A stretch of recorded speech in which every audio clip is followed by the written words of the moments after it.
Yes, it all gets better and better on basic cable.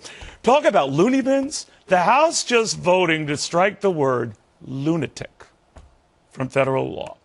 The vote, 398 to 1. You always want to be, who's the lunatic who didn't vote? He's here. We booked the lunatics. Texas Republican Congressman Louis Gohmert.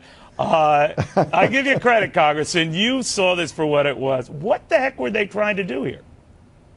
Well, why would we need to even do this? I mean, they said, well, we changed the word retarded. Well, yeah, I know some people found that offensive, but lunatic, it's a good word.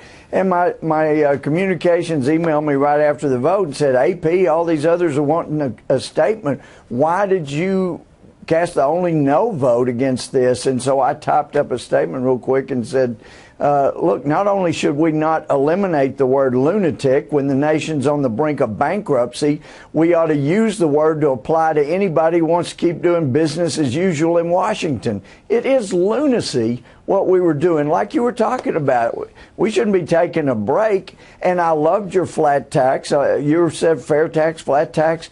But there are some basic principles, and I love the points you laid out, Neil. Those are the things we ought to be doing. I do what I can. But, you know, Congressman, I'm not there in the seat of power like you. I'm just a prompter reader. You're average mortal. I become super when I put that costume on. Pam, can we show that animation again?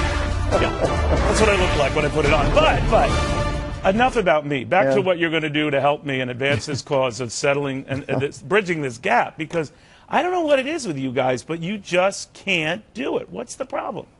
Well, it shouldn't be. Well, every time we have leverage in the House, we give it away. And you're right. The important issue here is the spending. We've got the debt ceiling. We've got even Republican leaders saying maybe we ought to give our leverage, our constitutional control of spending to this president, because confidentially they say, you know, we take a beating every time we raise the debt ceiling. Maybe we ought to just quit voting and just let the president do it. Are you crazy?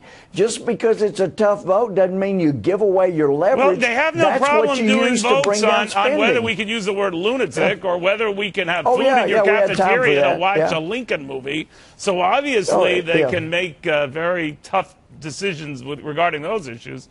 But man. Well, it's absurd, but these are basic principles you talk about. And let me tell you, when I really grew to love you, Neil, and I'm not kidding, was back during TARP.